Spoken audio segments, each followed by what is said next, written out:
Selamat sore anak-anak. Waalaikumsalam Pak Guru. Apa kabar semua? Baik. Ya baik. Jadi sebelum kita memulai pembelajaran kita pada hari ini, saya minta pada ketua kelas untuk memimpin doa.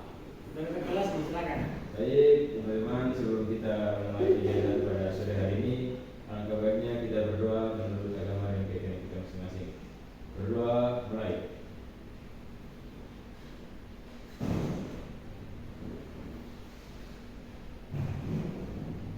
Berdoa. Hadir hari ini? Tidak, Pak Guru. Oh iya, siapa yang tidak hadir? Siapa Abu Sofyan Al hadir? Tidak. Kalau Fadil Alfi Sanur? Kalau Fadil masih saja. Sama Sahadian Maulud tidak hadir? Saya Maulid juga tidak hadir. Semua ya, mereka. Ya, Abdul Muhammad Hadir, Pak. Ismianti Hadir. ya, Abdullah Sagaf Hadir, Pak. ya, Muhammad Larum Hadir. ya, Pipi Francisca Saverius Hadir. ya, Siti Dewi Nuria Lutfi Sakit. sakit ya, ya. Ya, sebelum kita mulai pembelajaran kita pada hari ini, teman-teman kita lihat materi apa yang akan kita sampaikan di kesempatan ini. Jadi sebelum kita masuk, tentunya teman-teman, adik-adik sudah tahu betul apa itu cerita pendek. Jadi di kesempatan ini kita akan mempelajari mengenai dengan cerita pendek itu sendiri. Jelasnya bagaimana cerita pendek itu, pengertiannya, bagaimana ciri-cirinya, kita akan lihat sebentar nanti.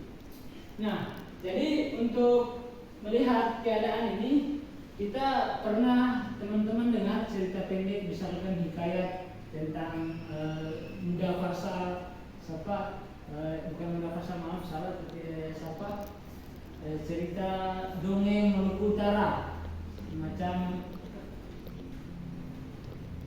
ya itu siapa tadi? Iya, bagus sekali. Ya. Kita akan langsung saja tentang mengenai dengan meneladani kehidupan dari cerita pendek. Ya, kita akan masuk. Ya, tentu di kesempatan ini kita akan mempelajari mengenai dengan tujuan dari pembelajaran ini. Jadi tujuan pembelajaran kita pada hari ini adalah bagaimana kita pertama memahami anak-anak, memahami informasi tentang nilai kehidupan dalam cerita pendek. Nah, kemudian yang kedua, menemukan nilai-nilai kehidupan dalam cerita pendek. Nah, itu yang penting dan menjadi tujuan kita di kesempatan ini. Ya, mengenai dengan pengertian cerita pendek ini, para pakar sepakat bahwa cerita pendek itu adalah cerita yang menurut wujud fisiknya berbentuk pendek dan ukuran panjang pendeknya suatu cerita memang relatif, jadi dia tidak konstan. Dia ada yang sampai 500 kata, ada yang 400 kata sampai 350 kata. Dan yang kedua selanjutnya, cerita itu merupakan juga cerita yang harus dibaca sekitar 10 sampai setengah jam. Nah, mungkin teman-teman pernah cerita pendek, misalkan Tutur Tinular, cerita pendek, misalkan cerita pendeknya Sendok Garpu dalam kehidupan nyata. Ada juga cerita pendek dari Sultan Palsum Bahari dan Gunawan Muhammad, kebebasan yang dihimpit kekuasaan. Nah, cerita-cerita pendek ini kita akan kilas sebentar dan kita akan menjadi patokan pembelajaran kita di sore hari ini. Kemudian selanjutnya, tentu dari cerita pendek ini memiliki fungsi. Ya, fungsi ini yang pertama adalah menurut cerpen membantu menemukan siapa diri kita. Nah, kita akan mengetahui siapa diri kita sebenarnya dari orang yang menulis cerita pendek. Kemudian selanjutnya adalah menulis cerpen akan membantu menumbuhkan rasa percaya diri.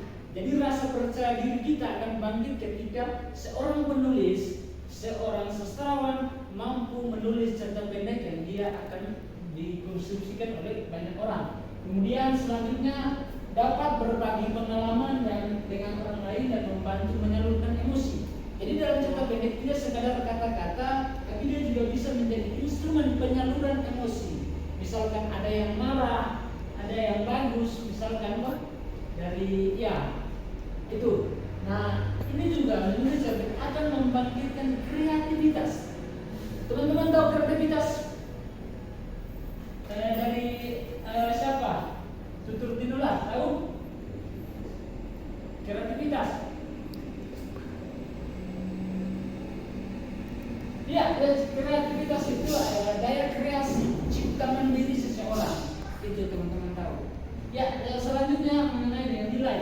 Tentu nilai-nilai ini adalah hikmah yang akan kita dapatkan ketika mempelajari cerita pendek di dalam kehidupan keseharian. Yang pertama adalah nilai agama, nilai budaya, nilai sosial, dan nilai-nilai moral yang ada di Maluku Utara atau di dalam cerita pendek itu sendiri.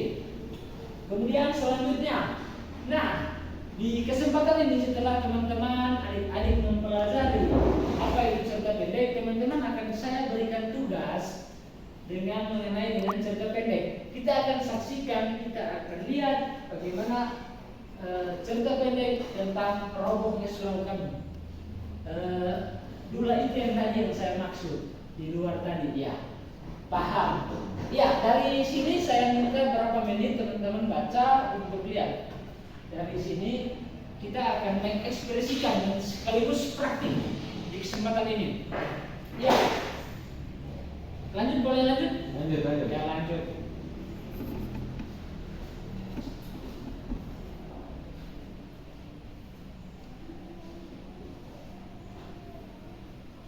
Lanjut. Lanjut. Iya. Dari beberapa ini tadi, dari pertama, slide kedua, ketiga sampai terakhir, maka di sini timbul pertanyaan. Nah, pertanyaan ini di mana, kapan, siapa tokoh, dan ini akan menjadi tugas individu teman-teman semua untuk praktik mempelajari cerita pendek di rumah. Ini menjadi pekerjaan rumah. Iya, pekerjaan rumah. Tepuk kaki, tepuk tangan. Ya.